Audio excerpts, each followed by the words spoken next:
No prepared statement, but he'll be available to take questions. From Alert, we have Staff Sergeant Ryan Smart. And from the CBSA, we have Karen Wilmot, Assistant Director, Intelligence and Enforcement Operations Division. So I'll let Deputy Chief Rashid start first. Yeah, good afternoon, everyone. Thanks for joining us at the Dashmesh Cultural Centre for the Community Town Hall this afternoon. I don't have a prepared statement. I have my partners here that have subject matter expertise in each of the different areas. So happy to take any questions about why we're here and what the intended outcomes of this event are. So why are we here?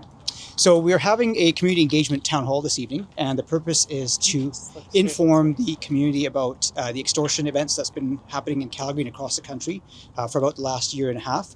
The objective is to provide some preventative measures, tips for how community members can safeguard themselves, their homes, and their businesses, provide updates in the investigation where we're able to, and then encourage reporting, because we believe strongly that the community has a lot of information, but oftentimes there's a hesitation or reticence to report because of fear of reprisal, stigma, or taboo in working with the police. And so we also have partners here from Crime Stoppers this evening. We're going to reassure members of the community that there's a way that this information can be reported under a guise of anonymity, and each and every tip that Crime Stoppers receives will be followed up by the law enforcement partners who are here today.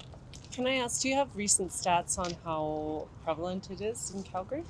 Yes, of course. So working with our partners from the Alberta Law Enforcement Response Team, we are collectively investigating 21 extortion-related events in and around the Calgary region. And of those 21 events, 11 of them have manifested themselves in shootings or other types of violence. Can you walk us through, just in reading, so are they specific cases, like individual cases, or is there a common theme, or if you can just kind of go over what's happening? Yeah, so typically the offenders are targeting members of the South Asian community, as is typically the case in this extortion theme. And we've seen a trend similar to this across the country, from the Lower Mainland all the way to Ontario as well. And in many cases, members of the community are being targeted through a series of scam-type calls or using online chat platforms where the offenders are requesting large sums of money from the victims and are making threats that if the sums of money are not paid to the offenders, then they will face retribution in the form of violence. And are both folks here in Calgary, or where is it? Like the victims are here and the offenders? So it's difficult to ascertain exactly where the offenders are. As I said, our teams are working both locally, regionally, and nationally to investigate commonalities and similarities in where the offenders are located. For the matters that we're investigating, the victims are here in Calgary, but it's believed that some of the offenders may be local, national, here in Canada, domestic, or even overseas in some cases. And why is this happening?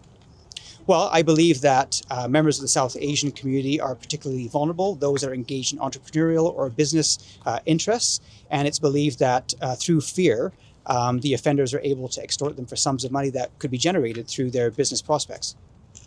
Deputy Chief, these town halls, is this something that we're going to see more of? Because you're going after this one particular crime, but there's many others that you're aware of. Is this something that we're about to see more of, these town halls? Absolutely. So for the Calgary Police Service, communication and transparency is absolutely key. We want to reassure Calgarians that right now, for this particular matter, this is public safety priority number one for the Calgary Police Service. And it's our job to reassure the community that we are taking each and every complaint that we get seriously and working with our partners, as we said, to bring some closure and reassurance to the victims and complainants on these files. What are you hoping to hear tonight? We're hoping to hear what the community expects of us, where there are perceived gaps in service delivery. We're hoping that this is a forum to encourage reporting. As I said, we're going to have our partners here from Crime Stoppers, for example. And it's our deepest conviction that people in the community have information that they want to share with police, but they're often faced with fear. Like I said, the taboo, the stigma, the fear of reprisal. And we really want to encourage reporting and people to come forth and share their concerns and fears with us so we can reassure them, we can provide them with those appropriate safety measures, and we can harness some information and intelligence that we can further in our investigations. Good evening. It's difficult to discuss specifics on investigations. Can assure that we have numerous investigations that are moving forward. We're employing a number of techniques to gather the necessary evidence to ultimately disrupt, dismantle, and stop these extortions in this community. So, what are some of your coming from overseas, like an organized crime from overseas, from the mainland? What is the scope of this? What larger? We don't. I can't quite disclose those details, and we're still gathering that evidence to prove all levels that are involved with this crime. What are some of your challenges? And maybe do you want to move over a bit more? Or is that okay? The mic's okay. What are some of your challenges with solving these crimes? I think some of the challenges we do have is receiving that information from the public that is steering us in the right direction on a lot of these investigations. As was mentioned just shortly ago, that we do welcome those tips that do come in. We do look at them. We take everything seriously, and we're throwing everything we can at these. Financial hit, it's quite a financial hit for these folks. Can you comment on how big it is? I can't comment on that, no. We have heard in the community that if somebody is arrested and they are temporary residents or they are on expired visa, and once you arrest them, they apply for asylum or refugee claims. So how do you deal with that? Okay, so CBSA, we work very closely with all of our municipal and federal police partners. And so individuals come to our attention through various different mechanisms, through our police partners, or like you said, through our own processes. What I can assure you is that an individual claiming asylum is not going to be able to circumvent the consequences of their criminal actions while they're here in Canada. And so we will take efforts to investigate those individuals, follow our processes to report and to remove them when it's appropriate to do so. Any other questions tonight? Go ahead. Are there any elements of transnational repression also coming up in the investigations being carried out? Again, those would definitely be details I couldn't discuss specific to any of these investigations, but we're gathering any information that's out there that would suggest that. So I just have no comments on that at this time. So One follow-up for Deputy Chief.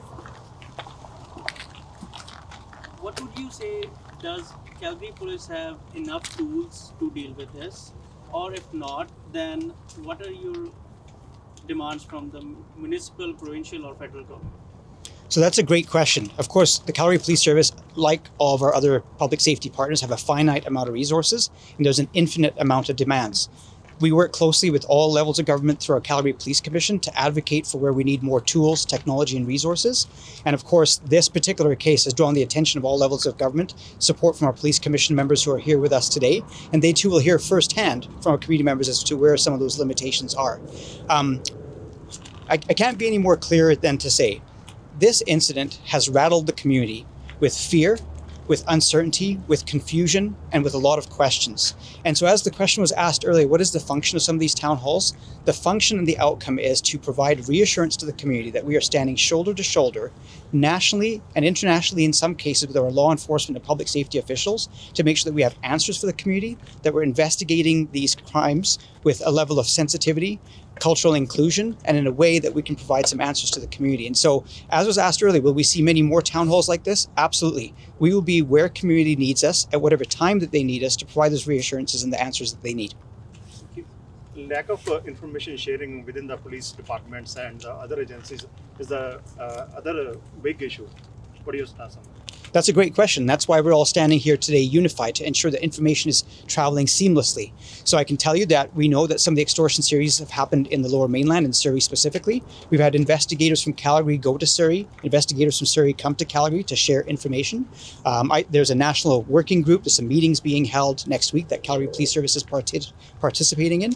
And for the Canadian Association of Chiefs of Police, there's an organized crime committee meeting that's happening next week in Ontario that I am attending, all with the view of sharing information seamlessly across the country.